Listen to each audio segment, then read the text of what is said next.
Hello, everyone. Thanks again for joining us for this week's or this bi-weekly, if you will. I always forget that bit. Time passes so quickly. Welcome to the Lilypad Network bi-weekly AMA or fortnightly, depending which part of the world you're in. Fortnight isn't a word everywhere, only other than the game. But anyway, that's not what we're here to talk about today. Let me bring my friend Kao Sheng onto stage. There we go. My computer is running extremely slow today because I'm in the Australian part of the world and it is very hot here today. So my computer's a little melty. So hopefully everything is working all fine. And hello again to Tao Sheng from also from Lilypad Network. Hello, Tao Sheng. Hello, Steve. Hello, everyone. Nice to see the community again. Nice to share more information from Lilypad. Lots of progress and lots of work for the past 2 weeks. Nice to meet you all. Thank you. Uh, Yeah, just to add to that, thank you all for joining us. We always love geeking out, having fun, and we've got a load of content to talk about through today. Of course, you can interrupt us. This is an AMA, so if you do have any questions, comments, or emojis, please drop them into the chat, and we'll get to them as we go. If you're joining us on, well, no matter which social platform you're joining us from, we also have a Discord. You can join us there and continue the conversation. So it's lilypad.tech/discord. If you want to join us there, we'd love to have you. There's a thriving community there to, well, connect with and geek out as well. But again, if you do have anything you want to bring up, please drop it in the chat and we'll get through it throughout the hour. But we do have a lot of stuff to talk about. Some really interesting stuff. We've got a couple things. Actually, let's just dive straight in. I normally run through a few slides, but I'm not going to today because well, that's neat. But anyway, this one I actually saw earlier today. This is some more recent news, but there's a really interesting interview. It does go for 5.5 hours, so it is quite lengthy. But there is some abbreviated versions floating around on the socials, including Twitter, as you can see here. So this is regarding the Claude AI model, and basically the CEO talking about, which I felt was really interesting because as developers or as tech folk, we tinker with these models and kind of start to realize not only the capabilities but also you can kind of see the evolution over time on how they improve. And so here not Ben, here, what's the CEO's name? Dario. Dario is talking about AGI and well, the timeline for that, which of course, again, for any of us that have used and seen the more recent evolution of these models, you can tell that, well, already it's reached a point where the model itself is helping build the models of itself, which is insanely inception-y, but I mean, inevitable, right? Like, of course, as everyone's even just using it for, solving the AI models to solve a variety of different problems, you can also use it to, well, upgrade itself. And as it gets smarter, then, well, itself gets smarter. So, oof, AI and self, do they go together? That's probably a whole show on its own. We won't go there today. Actually, tell us your thoughts. Put it into comments. Love to see what people think on that. There's a few really good points in this interview, but you can also catch the full interview on YouTube as well, which is pretty cool.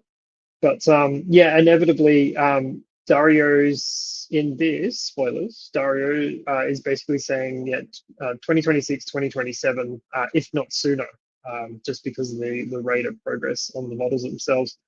Of course, these models aren't, well, much good unless you've got compute available, and that's what we do at the Lilypad network. So we have a distributed GPU network to be able to run these sort of models, and that's the purpose of our network. And in situations like this, like obviously, as the models themselves get smarter, they're going to need more compute inevitably as well. So, and that's where Lilypad can help run these type of things, and what we're aiming for. But in a decentralized and democratized way. There's a OpenAI word mentioned in here as well. Actually, it was the second. There it is. OpenAI racing to beat first, but not necessarily the democratized or the decentralized approach. And so they control. Well, they are the gatekeepers to their own domain. and so they control all the checks and levers to that. Anyway, bit of an interesting one here, and as a smart house lover, I saw this like last week and was really excited for this because, like, inevitably, again, this is one thing that I just knew was coming.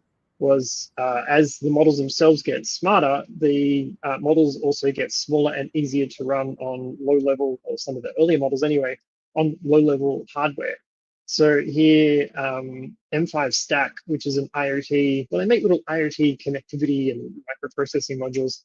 M5 Stack has released its, well, new core that is specifically designed for module LLM for localized smart home and AI applications, which I have literally been waiting for and will totally be buying one of these even just to tinker with it.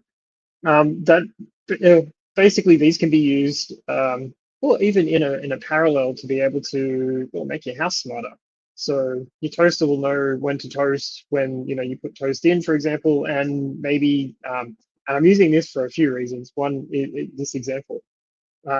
One being, of course, for anyone that's into sci-fi, the toaster from Red Dwarf, which has a bit of a personality and almost comes across as being sentient as part of the show.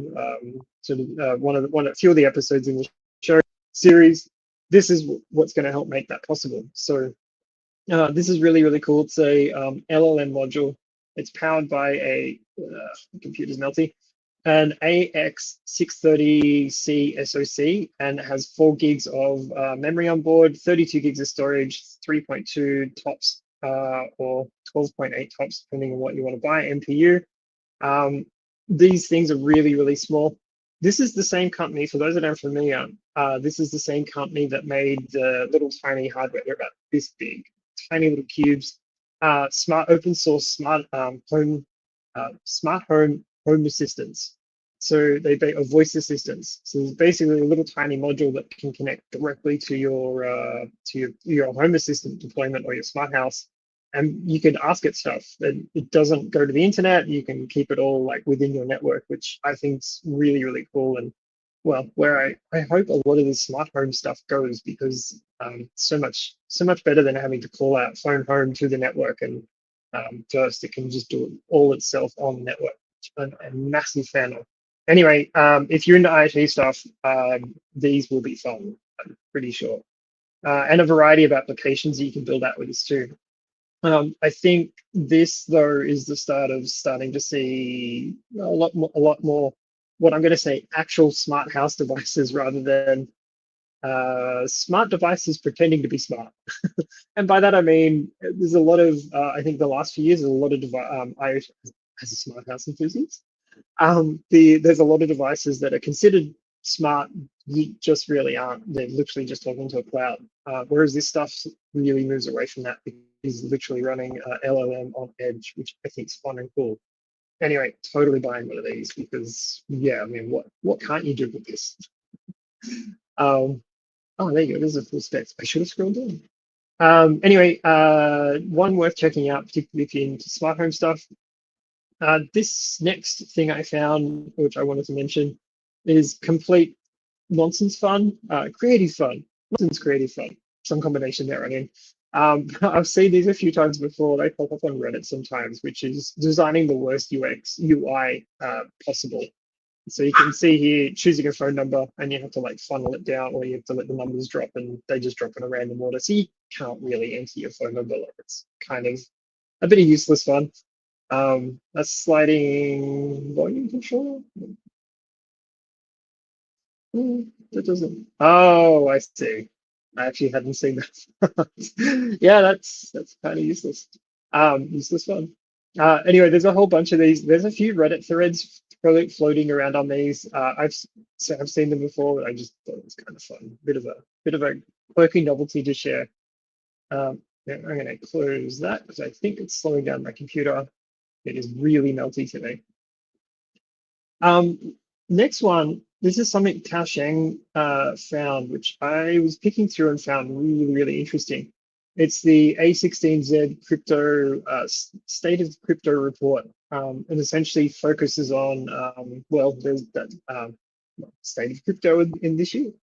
But in particular, AI is mentioned a bunch of times in here. Probably no surprises given, well, how much everyone is big on, well, AI adoption at the moment. But some key takeaways from this, which I thought would be interesting to go over.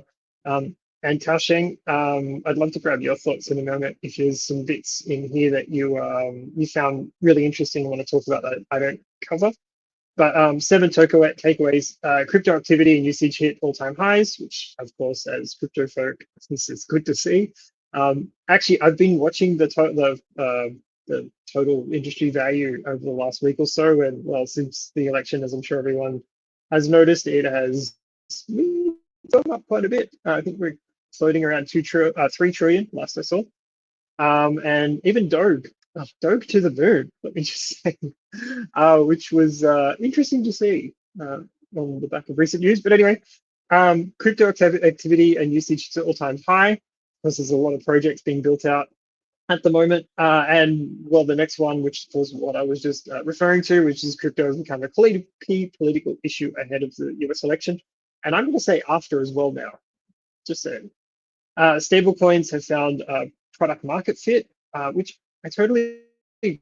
I think the deepen adoption has helped accelerate that as well, because you've now got more real-world use cases or useful use cases from pre-existing industries starting to adapt to the crypto way of thinking, which is always good to see. Infrastructure improvements have increased capability and drastically reduced transaction costs. 100%. Like, I remember paying insane gas fees back in the day for Ethereum. I'm sure everyone that's watching now has. Insane. I think the most, actually, drop it in chat. If anyone can tell me how much they once paid for a Ethereum crypto transaction, I can tell you now, I remember one that was at least $80, and I'm pretty sure it was not for a good point. But anyway, live and learn, right? Live and learn. And you only lose when you sell, from what I hear. It helps make you feel better about it. But anyway, DeFi remains popular and it's growing. No surprise there. Crypto could solve some of AI's most pressing challenges. We know this one all too well, let me tell you. As a network aiming towards decentralizing, democratizing access to resources to run AI-centric models, yes, totally agree with number 6. And then the last one is more scalable infrastructure has unlocked new on-chain applications, which again is really, really true. There's a bunch of graphs and whatnot to pick through on here as well. Solana, I mentioned. The explosion of activity is primarily due to Solana, which accounted for about 100 million active addresses. Yeah, it has been interesting seeing the growth of Solana. Been following that one for a little while. Anyway, really good report to check out. I'm probably not to go through it all because I think that my computer's starting to struggle a little bit.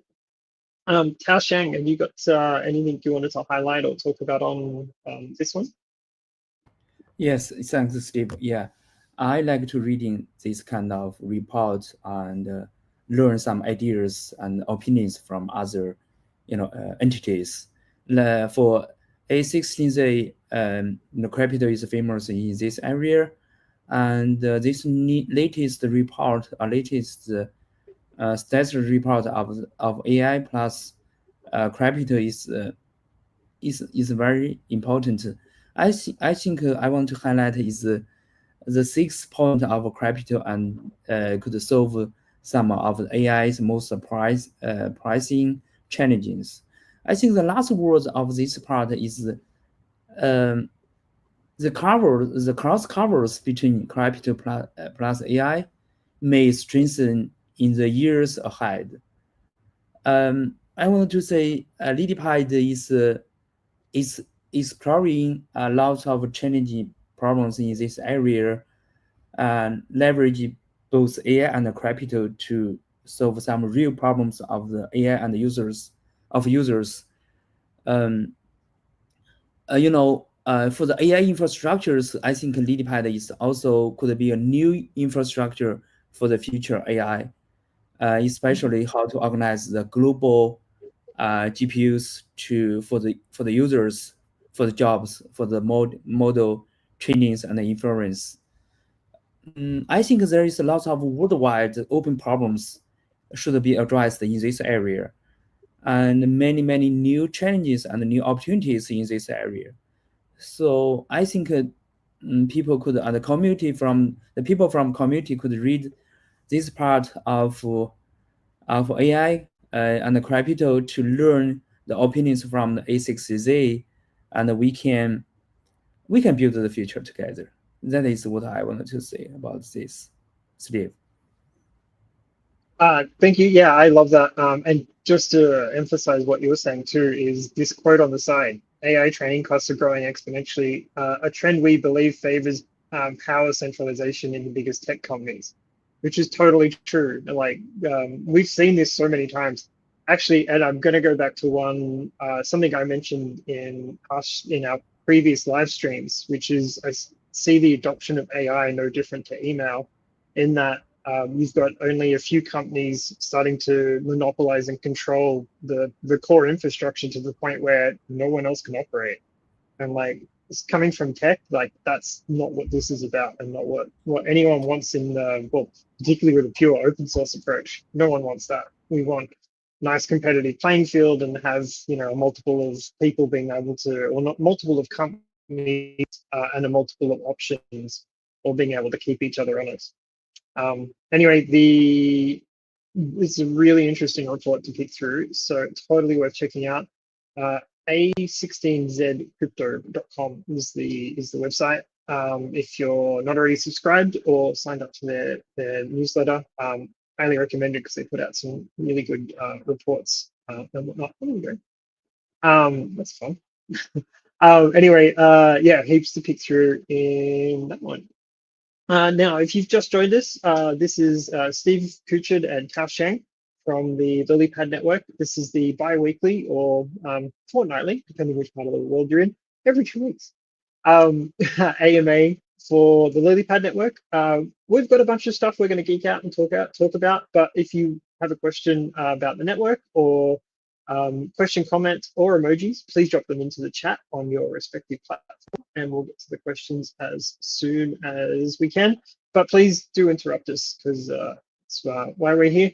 If you're watching the recording of this and you're in a different time zone, where it might be the wee hours of the morning or very late at night where you are, we do have another live stream that takes part in the Northern Hemisphere a week from now. But check our socials for that with Alex and the DevRel crew, Alex and Phil usually. They'll also be able to do your answer your questions live on the live stream as well. So check that out if you're in a different time zone. And well, let me just say, and I always do, hello from the past. Well, something else we wanted to talk about is the recent release. So we delayed one of our last releases by a week just to get some extra content in, some extra stuff that we were looking to deploy. Now, much of the deployment, or the stuff in the 2.9.0 resource provider deployment, is starting to set the way for some future work on our road to mainnet. So yeah, there's a lot of actually, if anyone and we are always looking for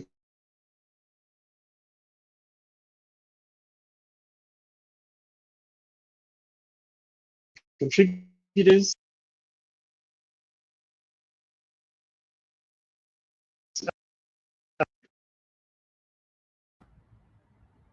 Steve, we lost you. We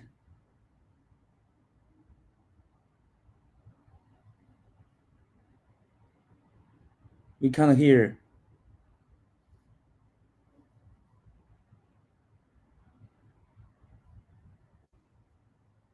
All right, am I back? Yeah, Kind of. it's okay. Yeah, my Bluetooth crashed. I've Okay, got way too much running on my laptop. It's very you can repeat. You can repeat the last words so about it. my Bluetooth crashed. Maybe. All right, hang on. I'm just in the settings.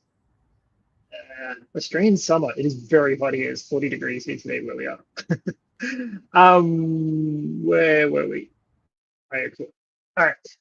So yeah, the 2.9.0 Lilypad release came out last week, and inside that we've got a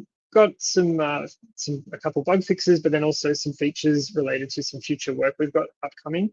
And so on our road to mainnet, predominantly a lot of them are more around the open telemetry and sort of tracing side of things. So if you have got experience with open telemetry or you're looking to get experience, please reach out. We'd love to chat.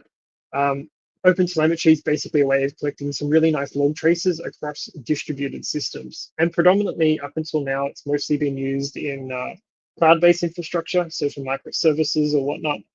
Being able to trace from initial invocation, so an endpoint being hit or a particular app being invoked, right through to a returned result. And so it'll actually pick up trace data all the way through each step of that system, which is pretty cool. And there's an amazing foundation set up around that too, the Open Telemetry Foundation, which is part of the CNCF. If you're wanting to find out more, totally worth checking out at, I think it's opentelemetry.com, but you can also Google as well, it should come up. I would right now, but I feel my computer's going to melt, so I won't try that just this minute. There's a few other interesting fixes that went into there as well, including being able to get the RP version or the RP version info from the resource provider deployment from the Docker build, which is something we've been working on for a little while, the Docker build that is. But getting the version info means we're able to see what version of Lilypad everyone is on, which is super helpful particularly when we're debugging and triaging issues that people raise. And speaking of raising issues, let me jump over to, actually, I'll go back to the project report.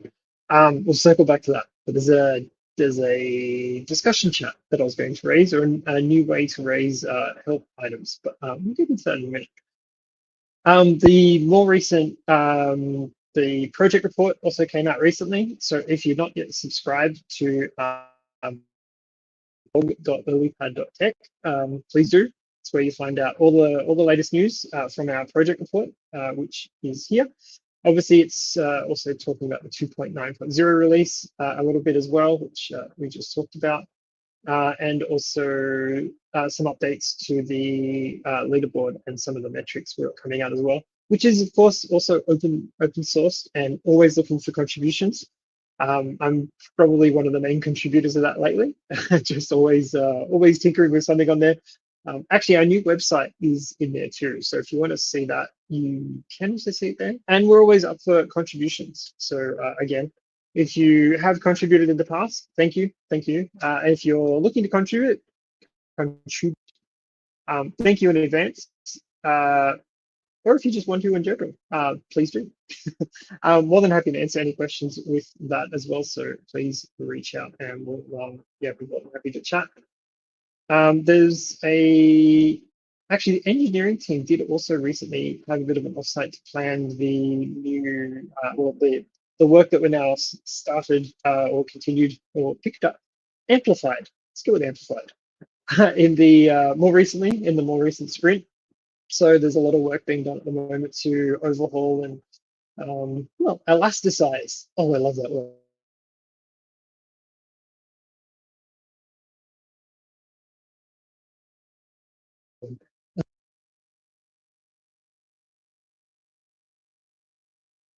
Anyway, the other one, anyway, there's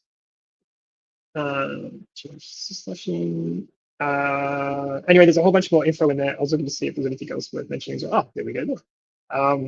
The weekly AMA sessions. You're at it now.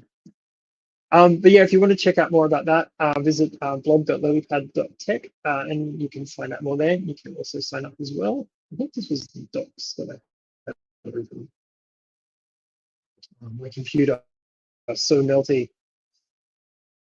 Anyway, well, hasn't even updated on the screen yet. Yeah, it is definitely summer in Australia right now.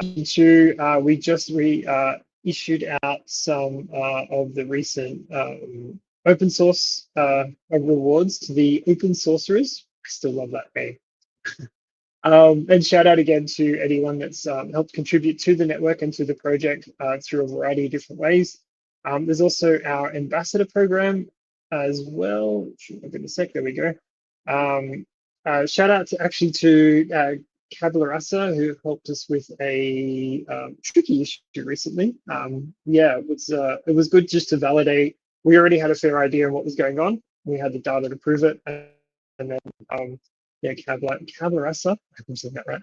I was able to help validate that, which is always great to validate and test ideas with community folks, especially that have been with us for some time now. If you want to find out more about the Lilypad Ambassador Program, there's a Notion page. I will try and drop into comments. Let's see if I can get it to switch over and open. Oh, it just closed the sidebar. Ah, my computer today is really not happy. I don't know. Ah, there we go. Sweet, I got it open. Finally, I made it. All right, I'm going to post that now, and then I'll put it on the screen, although the link may need a short link. There we go. Hey, there we go. Made it, finally. That's the link you were looking for if you wanted to find out more. You can also join the Discord as well. We can drop the link there. So lilypad.team/Discord if you want to find out more. But we're always looking for new applications to the ambassador program. And there's, let's see if I can get this page to scroll. Yeah, no, my computer is not having a good day. I think I need to restart it. I don't do it very often. It's always that thing of like, you're on it so many hours in a day, you just close it, go to bed, wake up, open up again, and off you go. But in hindsight, probably should have restarted at least once today. That's okay. We also are running an hour later today, just due to scheduling as well. So it is in a more hotter part of the day at the moment. Oh, I think that was the bottom of the thing. There we go. Anyway, if you want to find out more about the Lilypad Ambassador Program, hit us up on Discord or check out the blog, or you can also check out oss.lilypad.tech, and there's a link to, there we go, there's a link to the how to get involved and get started. Let me switch over to, was it? Kasheng, did you have anything else you wanted to cover in this week's AMA? Just quickly, just before you do, for anyone who's just joined us, this is the Lilypad bi-weekly APAC AMA. So there's a North American one that happens mid next week. This in I'm going to say about a 12-hour different time zone, which is good for our North American friends. But yeah, this episode is sort of geared towards more the APAC and the Southern Hemisphere folks. So hello from the Southern Hemispherian part of the world. If you're watching the recording, please tune in to the North American one if that's in a more appropriate time zone. And as always, please, if you're watching live, drop your questions, comments, emojis into the channels in whatever platform you're on. And if you're not watching live on either this live stream or the other live stream, then join Discord. So lilypad.team/Discord. Sorry, Kaosheng, I got talking. Kaosheng, did you have anything you wanted to talk about this week's AMA? Yes. How about can you share about the release here about? I remember we have at.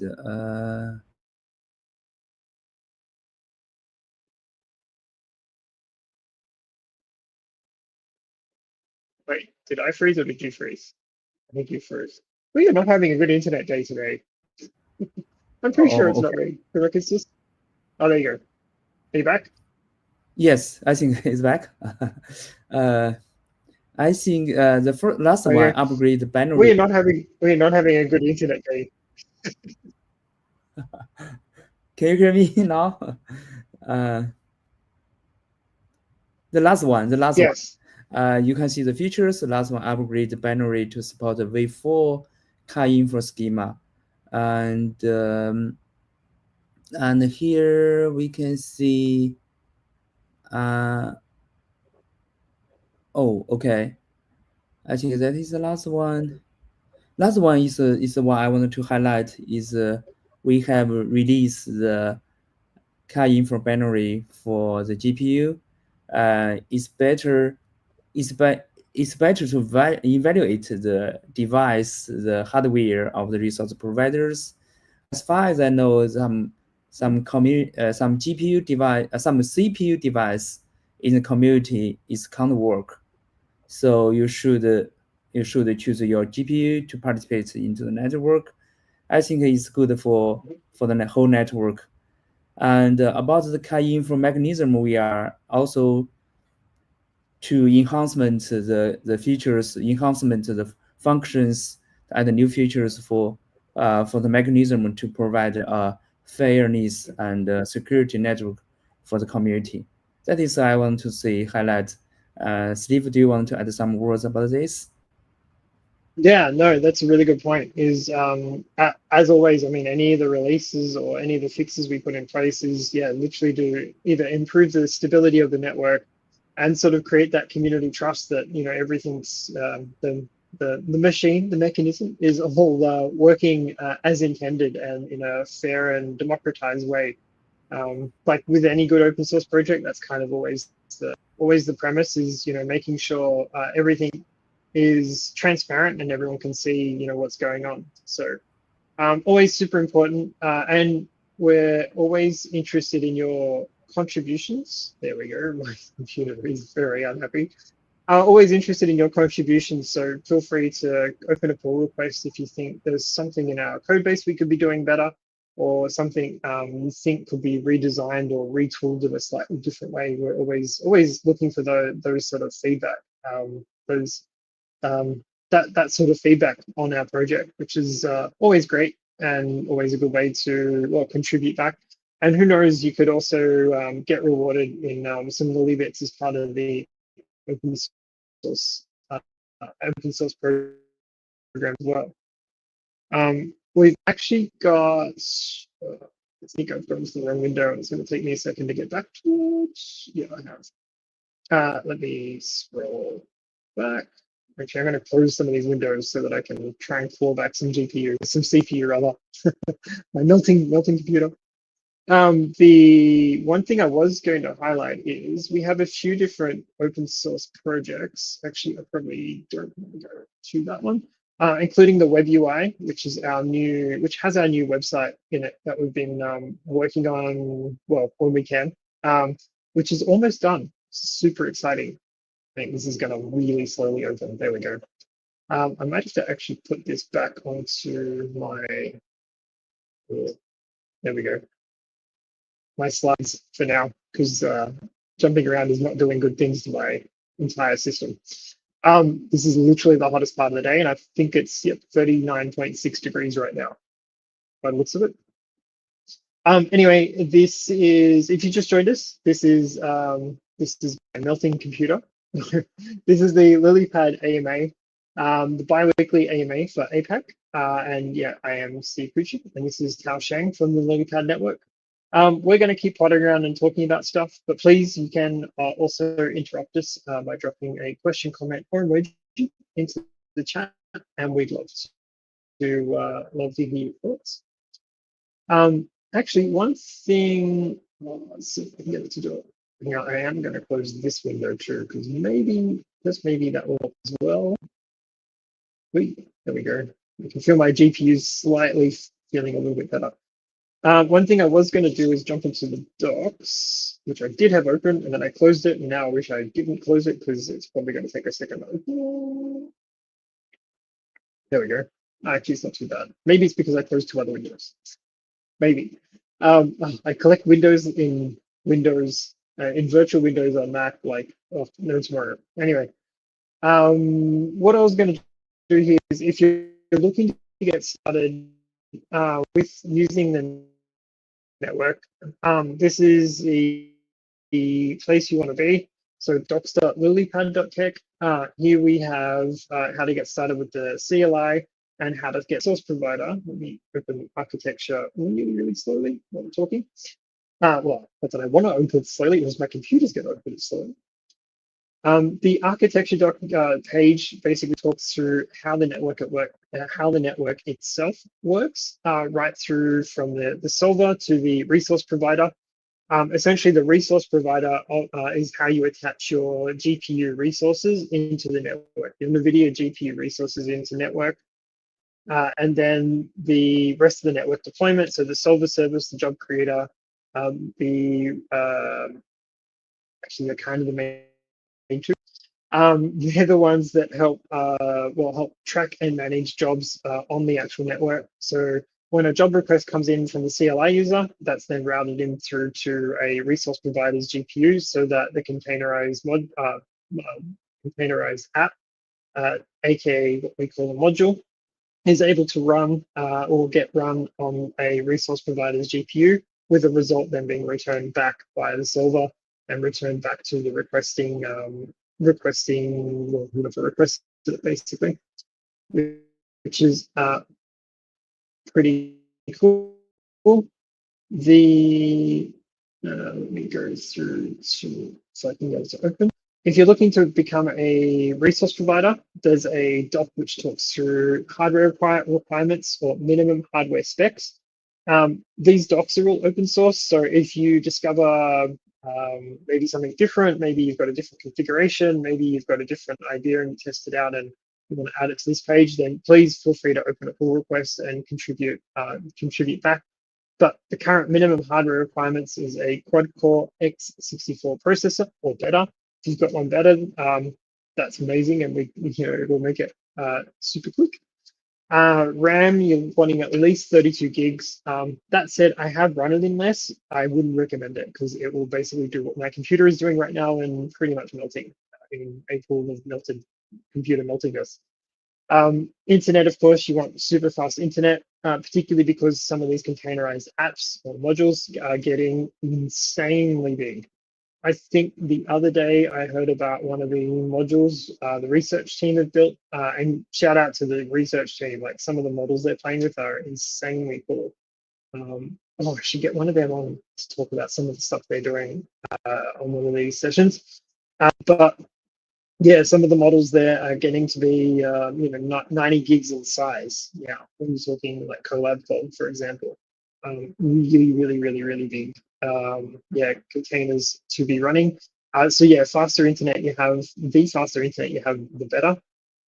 GPUs, of course, is why are you here? So if you're looking to run resource provider anyway, so anything NVIDIA GPU or anything with a minimum of 8 gig of VRAM.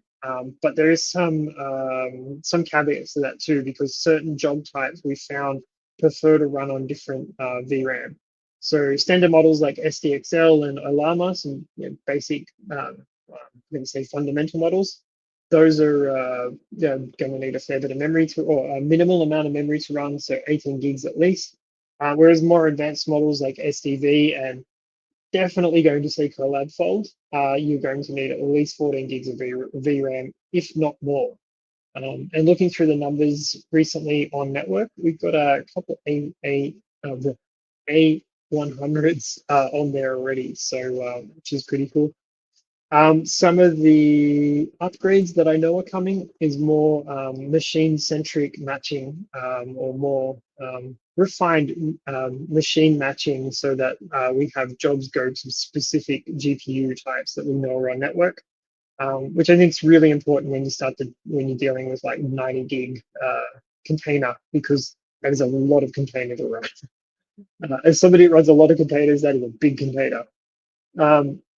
Which was inevitable, right? Again, it's like the AI becoming more, AGI is indefinitely over time, they're going to improve the way that they run, and then also the amount of running they need to do as part of a deployment.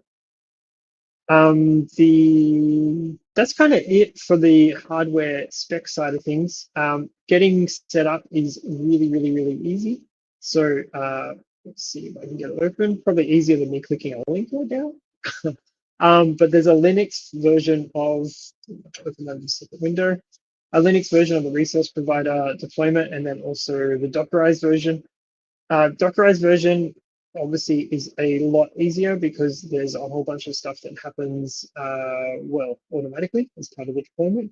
As part of the container starting up, so it deploys everything you need and then configures as well based on anything you do need. One thing you will need as part of either deployment is a free Arbitrum account, which, well, you can set up for free, as I was alluding to, which just basically helps you talk to the blockchain. You can fund your wallet, then need to fund your wallet using ETH and LP tokens from two different faucets. The testnet Arbitrum testnet faucet, I just remembered when I saw that I need to go do it today, because every 30 hours on the Chainlink site, which is generally the one I go for, the others are way too hard to try and get anything out of. It's when you click that link, you go to the very bottom, and then bottom of that page, and then there's the Chainlink site, which you just have to use a GitHub account to validate that you are a person and not a bot. The Lilypad faucet should always, well, it just has LP associated with it, so that is in fairly good supply. I know because I resupplied it the other week. So yeah, that shouldn't be a problem to get. But yeah, the Arbitrum, Sepolia ETH is a little tricky to come by, but thankfully you don't need a whole lot of it to be able to run the network. The RPC is super easy to set up. It's literally just setting an environmental variable. And then from there, you can Docker Compose, which is just Docker Compose up, which is probably one of the easiest ways to deploy a container ever, I think, anyway. Docker Compose, yay, for the win. I almost feel lazy sometimes, doing Docker Compose, just because, well, once you've deployed anything Kubernetes, Docker Compose is just like, oh, it's like driving an automatic car after driving a manual. Anyway, I recommend using the Docker version, but you can also use the Linux version of the resource provider, which I've run before. Now, it is recommended that you do not run, unless you're doing testing, which sometimes we do, and I've done it before on here on the live stream as well. But we don't recommend running the Linux or the Dockerized version inside of VM. We would much prefer to use physical computer or an actual computer, only because virtual machines don't quite run the same as GPU centric computer anyway. But getting set up the Linux variant is super easy. It basically is just a whole bunch of installables. So as you can see here, you pull down the NVIDIA Containers Toolkit, install that. Oh, actually, one thing, yeah, okay, we updated the docs. One thing I found pretty early on and made sure the docs got updated for it was that you install the Docker engine rather than apt-get install Docker. Those are two different things. The apt-get install Docker will basically, or yum-get, no, is it yum? No, yum install. It's been a while since I used it again. Yeah, that version of Docker is technically Docker, but it's not the Docker engine that you're looking for, and essentially tries to install the desktop from what I remember. So you want to follow. See if I can get to it. Should be able to, but just give me a second, and it probably just killed my video. Yep, it did. Oh, it's running terribly. Anyway, you install the Docker, the NVIDIA Container Toolkit as well, which, as you can see, is full instructions on. Then make sure it's running. Oh, yes, the Docker page almost finished opening. It's trying. It's trying. I need to containerize my desktop, I think. There we go. I didn't want to switch it back because it would have just slowed it down. But this is the Docker engine as opposed to Docker installed from whatever platform package manager you use. But this is the one you want to use, or the setup you want to be able to use to get it all configured and happy and running and whatnot. Let me.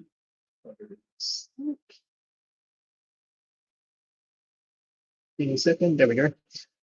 You're also going to need IPFS running as well. So you can run a local IPFS node so that the Lilypad has somewhere to send the file through to. Once it's done getting the results back, it'll be able to use that to deploy the result to. And of course, you're also going to need Bakahal, which is our executor as well, which is currently at version 1.3.2. There is a more recent version. I think we're up to 1.4.2 now, or 1.4.1. Although there is some work underway, or that has been underway, looking at what we need to update and make sure that everything's in the latest version. Again, if you are familiar with Bakahal and you want to get involved with the project, oh, there we go. It is down there. 1.5 is the, wow, 1.5 is the latest version that you want to get to for Bakahal. Oh, menu bar moved. Yeah, if you are familiar with Bakahal, the Bakahal framework, and you want to get involved, we would love to chat to you about seeing what we can do to update to some of the more newer functionality.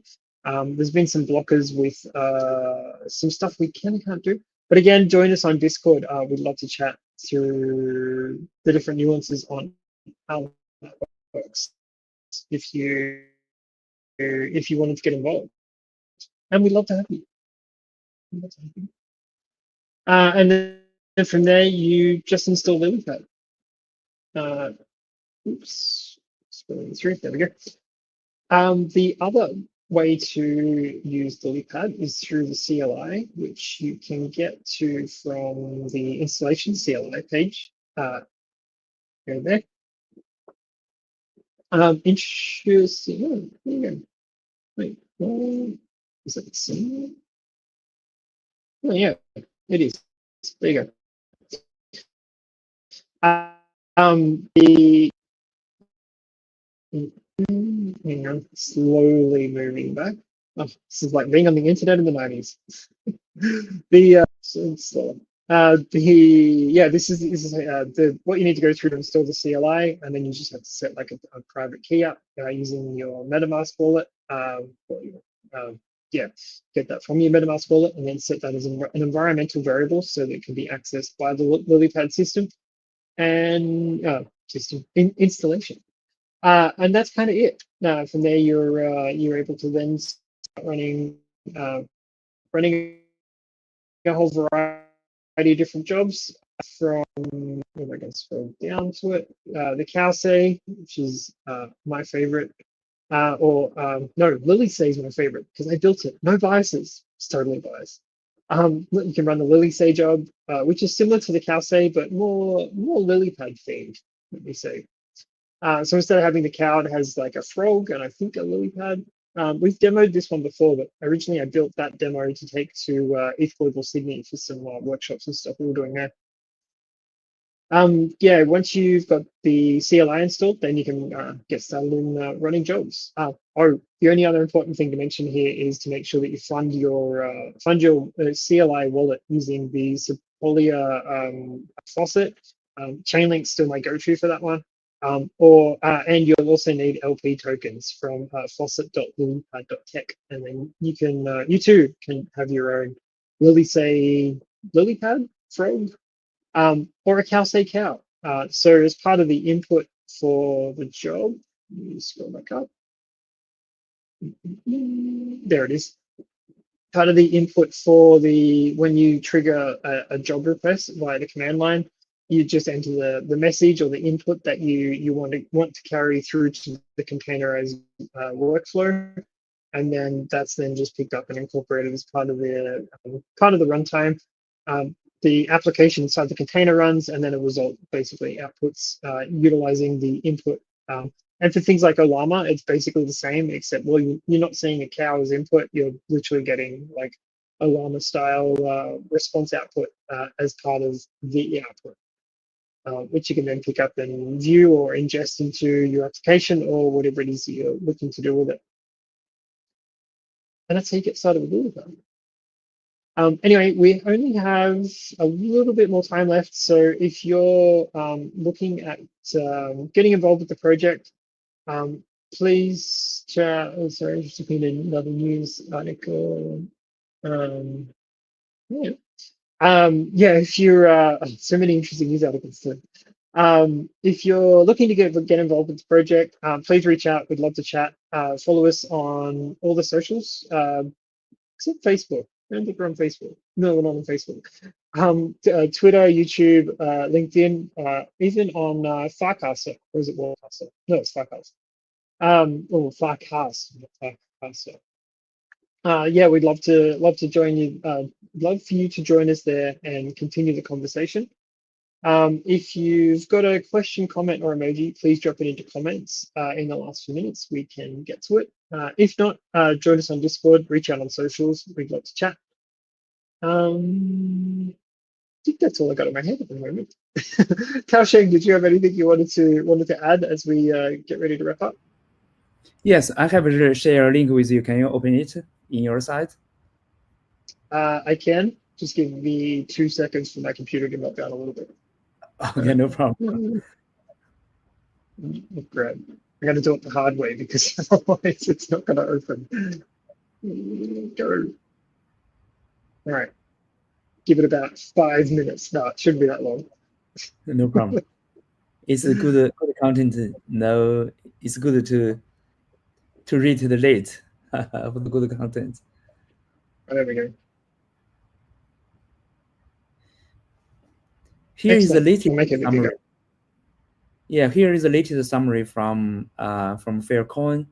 I think it's a separate entity of TLDR, too long to read. It's a separate entity, a separate organization, to have a summary about the AI plus crypto. And yes, the pillars is decentralized compute, decentralized storage. I think the most important. I know that project. Yes. Also, shout out to our friends at Swan, our partners at Swan. They're doing, yeah, we've met with them a number of times. They're really cool. But yeah, shout out to this project. I know this one. Yeah, the narrative of Lilypad is a little bit late, but I think somehow basically it is right about the content about the Lilypad. Can you go back a little bit? I think the deficiency of Lilypad is the job-based, resource scaling and hardware and job matching on the global network. That is challenging. That what I always said is worldwide open problems, but it's very, very deserve to do. Is a high value for the global, easy to access the GPU and it's easy to build the AI applications leverage Lilypad network. Yeah, you can explain more, Steve. No, I know what you're saying. Yeah, it's easy, quick and easy to get up and running using Lilypad to be able to build out a model and then have it run on network. Yeah, this is interesting. Also, shout out to our friends at Bagel because yeah, we've met with them a bunch of times too, and they're working on some really cool, fun stuff. Yeah, we've been having a bunch of interesting chats with some of these partner companies recently, just to see how we can build together because one of the things I think I love the most, particularly with Web3, is not only its open source approach, which carries on through to everything right through to partnerships. So yeah, being able to help each other build and grow at the same time is really cool, especially with companies like Bagel and Swan, who have some fun tech to be able to integrate and build out with, which is always good for the industry as a whole, because you don't end up with that one company sort of getting a real stranglehold on a new emerging tech like AI. Going to mention OpenAI again because that's what they're doing. That is literally what they're doing again in front of us. And you know what? Having seen this played out so many times now, it's just a shame. So anyway, we will help fix that together. So let me switch back to my slides. I think, did I go too far? No, hang on. One more. There we go. Because that's all we have time for this show. So thanks for joining us. We always love seeing you all.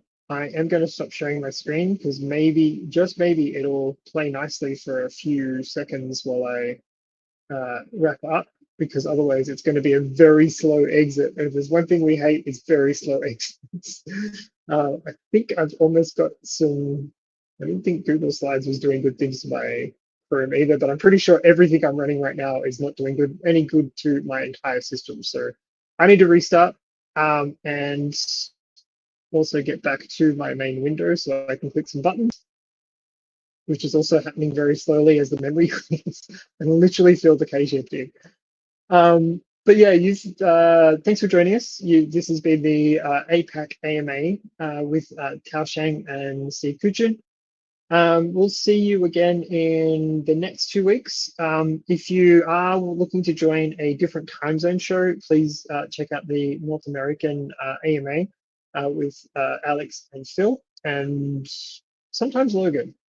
But depends who's around, who's on, and well, everyone's kind of working on all things mainnet at the moment, which we're on the road to. So anyway, tune in because you never know who you'll see there and what they're going to be geeking out about. But until next time, until we next see you, thanks for joining us, and we hope to see you again really soon.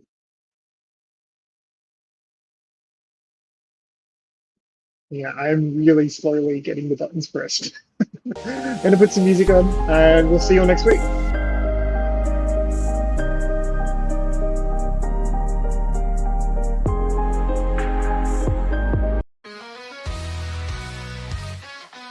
Drop the bass, feel the surge, jump into the future, it's time to emerge. Lilypad Network, we're here to stay, taking you on a journey in a groundbreaking way.